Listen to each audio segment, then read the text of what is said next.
I quarantined then, and now I'm quarantined again. And it's just like back to back. And oh my god, life sucks.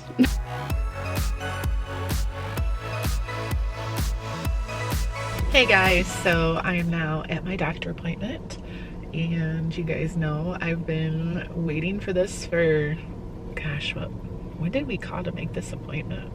Probably a week and a half ago, something like that. Anyways, here we are, September, finally getting established with the primary care physician. She's internal medicine, which you know, everyone could have opinion on. I'm sure family medicine is just fine for primary care, but Ken and I both prefer internal medicine just because, you know, we're getting up there in age, we're older, and chances are if we are gonna have like health problems, it's just nice to have an internal medicine physician versus family medicine. I feel like it's gonna be hard to say everything I need to say because obviously I had anxiety and things to deal with even before getting COVID. If you didn't watch the video that I posted on Friday, check that out. Anyways, obviously I was dealing with anxiety before then, but then that's kind of why I'm really here today, is I need to figure out how I can deal with this anxiety and start sleeping at night again is the main thing. I haven't had a normal night's sleep in, I don't know, 3 weeks, whatever it's been.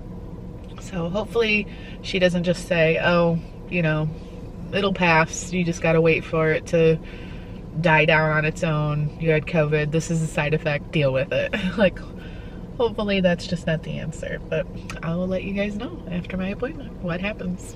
Hello everybody. I wanted to come on here and talk. My voice actually sounds so bad, which really bothers me because I'm not even that sick. And it's like usually when someone's really sick, their voice sounds pretty bad. And I am not even that sick. I have been so much more sick at different points in my life. Like, I'm just glad that this isn't a bad sickness. So as you guys may know, I have COVID. And tomorrow will mark a week of my symptoms, so I have been quarantined since last Thursday. So it has almost been a full week, and let me tell you, I am losing my mind because it is September 15th, almost 16th, and I have been in quarantine since like August 30th, and between August 30th and today, I have hung out with friends one time, and it was literally like to go pick out a homecoming dress, and I didn't even get one. This isn't focusing on me. So yeah, as you can tell, that just sounds like a very uneventful time. So the first quarantine, which I quarantined when my parents both got COVID, which you've probably heard that already, because my mom made a whole video about it and stuff like that. So I quarantined then, and now I'm quarantined again. And it's just like back to back. And oh my god, life sucks. Like right now, life sucks. So by the time I go back to dance, it will have been a month completely that I have missed, which I don't even know what I'm gonna do when I go back. Everyone's gonna look at me like, does she even know how to dance? Because I literally can't remember anything. Like, it's been so long. I mean, it'll come back to me, but there's like new stuff too, which I have to learn that. I'm just really stressed, but also I've been doing school. But for the past 2 days, I have done absolutely nothing. And I actually, in about an hour, I will be 2 days behind in my English class. And I'm just like, whatever, because I'm like a month ahead in every other class. So like, I don't really care. But I was just sitting here thinking, and this is what motivated me to pick up the camera and talk, is that I haven't done homework in 2 days. What have I been doing?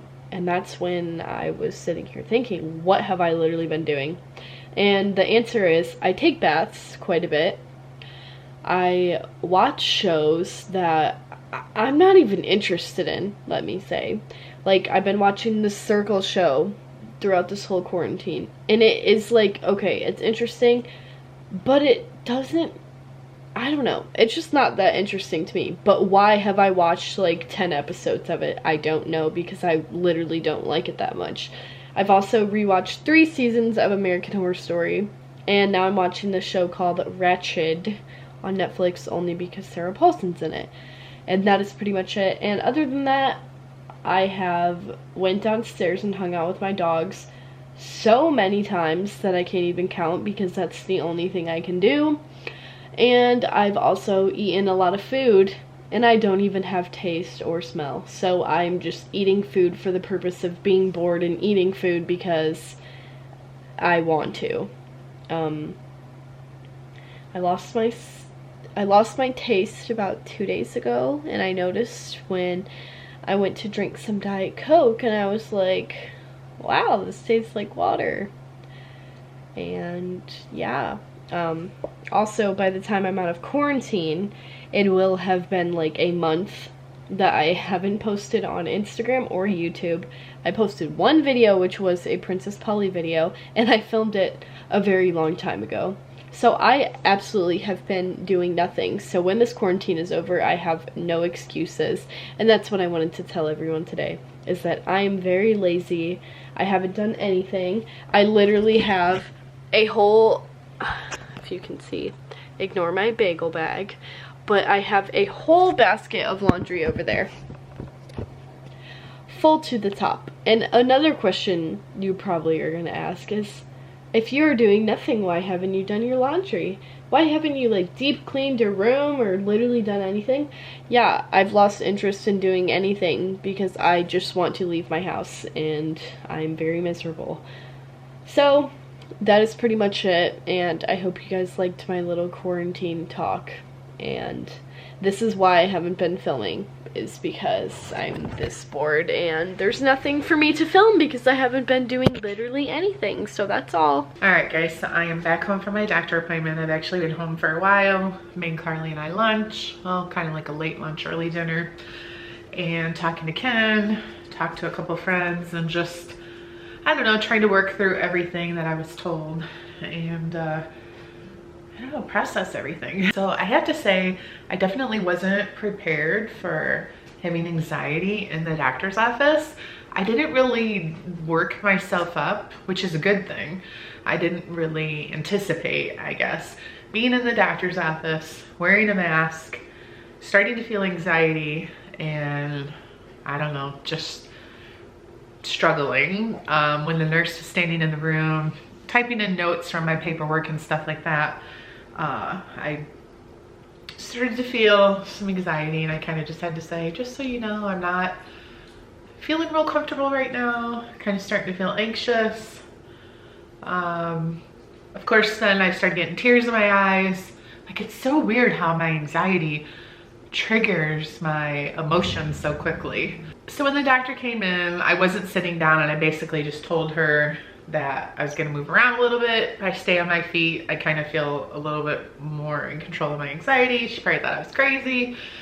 After probably a minute or so, I did end up sitting down. Actually, she was in the room, and like a student doctor as well. So that was fine though.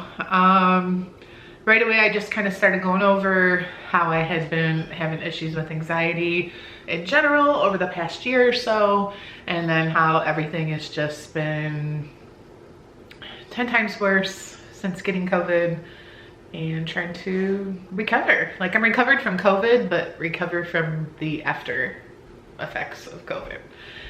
And super emotional, just, I don't know, I don't know why I thought or didn't think that that's what was going to happen, but it did, and it was fine. I was able to communicate. It wasn't like I was not being able to talk, but she came up with a couple suggestions. One of them is to have Xanax to take when I need to, when I'm having a panic attack, when I feel like I've tried everything else and I just still can't calm down.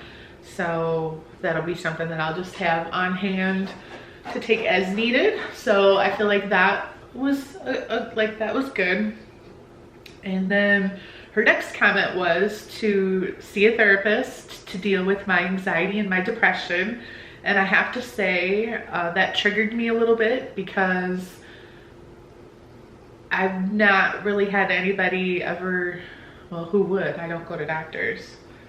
I just never had anybody really say the word depression, because I'm not depressed. I'm like a happy person. I get out of bed every morning like excited to start my day. I eat like normal. I function like normal. I guess I was unaware, and this is just my own fault. I was unaware that depression can be different than that. Depression can be the kind of depression that I'm experiencing, that's what's making me upset. The fact that this anxiety, going through COVID, dealing with not being able to sleep because of COVID, some other still lingering side effects like a cough, super dry mouth at night, especially.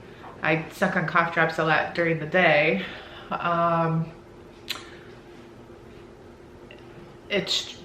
Yeah, I guess it triggers depression in a sense. Like, I don't know. I have a friend who works in mental health, so talking to her, she explained it to me better than I'm properly being able to say the words right now. But it is because my anxiety triggers the emotion in me, and it comes out in tears, and I'm very emotional, and I'm upset.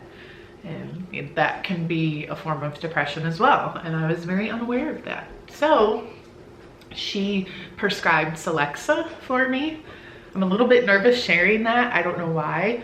I think when it comes to any kind of medication, it can be, I don't want to say controversial, but you definitely can have somebody say, oh, you know, my doctor prescribed that for me and it made me feel ABC. And then there might be another person who says that they took that and it worked really well. Another person who's gonna say it made them gain weight. Another person who might say it made it so I couldn't sleep. It's not gonna be an easy road at all. You have to be on the medication for 4 to 6 weeks to even really begin to feel like it might be working. So it's not gonna be something where all of a sudden I take this medicine and a week from now I'm a new person. I kind of figured that was gonna happen. I didn't expect this to be easy. I also told her how I get a chronic cough in the fall, late fall, early winter. Sometimes could last several months. And she told me for that I need to see a pulmonologist, which I don't really feel like I need to do that. I've never really, when I get my cough, I've never really like taken a decongestant every day to see if that would help. Like, I'm not one to really take medicines, not for anything. I take Advil for a headache, do you know what I mean? So I was like, I don't really think I'm gonna go through the expense of seeing a pulmonologist quite yet. She said it could be signs of asthma. I don't think so, guys. So I'm not gonna jump on that right away. I'm gonna just, like, I gotta deal with this other stuff first. I don't know how I'm gonna find a therapist. I've been down this road before with one of my kids years ago. It's not fun finding a good therapist. I am glad, the one thing I'm thankful for is that as an internal medicine physician, she's going to manage my medication for me, so I don't have to go to her, plus a psychiatrist, plus a therapist. Like, I'm glad that she's going to manage my meds, so I don't have to have another doctor and all that, because we really struggled for one of my kids finding a good psychiatrist, finding a good therapist. Like, it's just a lot. And I just sit here and think, you know, I haven't gone and pick up my prescriptions yet, and I just sit here and think,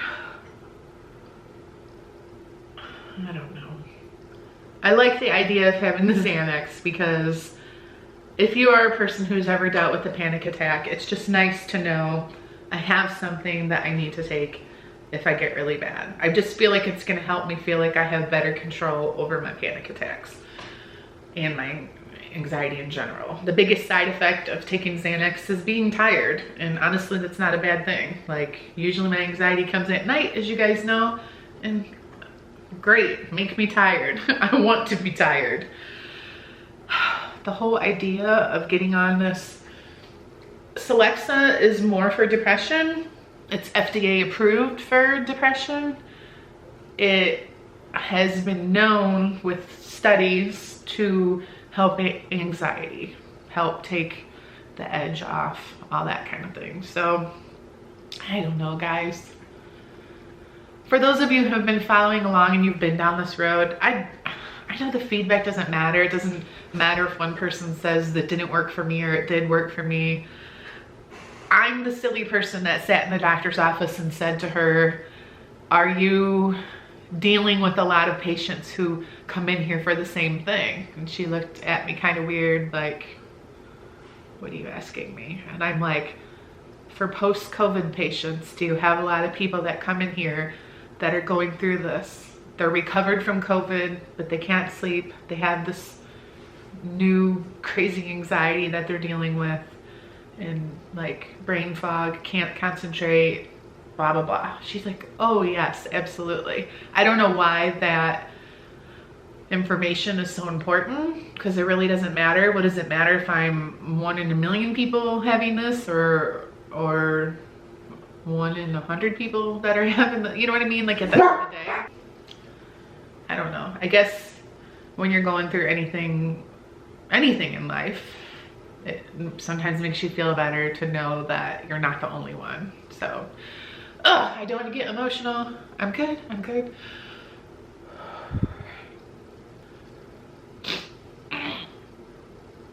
I'm fine, guys. What a struggle. This is crazy. It's crazy to me that I don't know, but this is where we're at, because I just feel like I'm such this organized,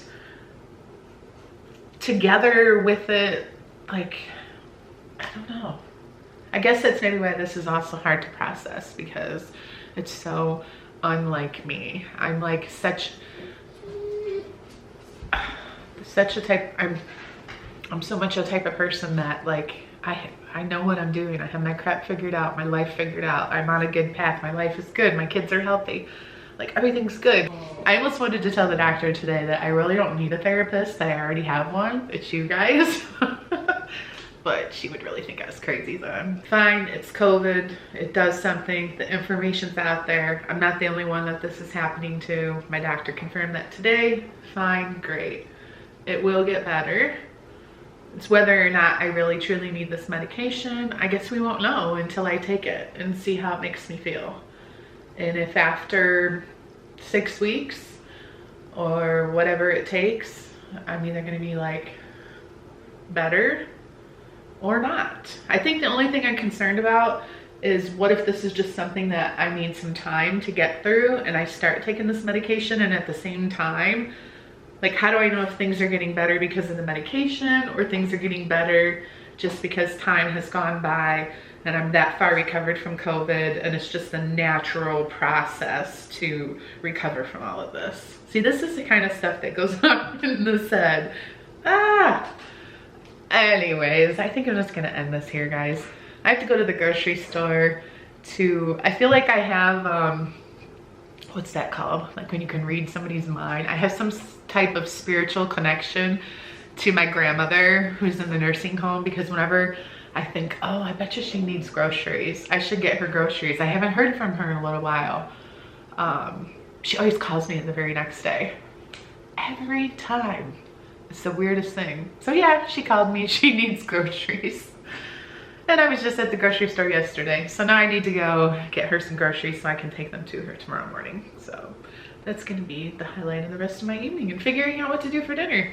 So thank you guys so much. I know some of this is for so many of you are probably like, you're not even listening to this right now.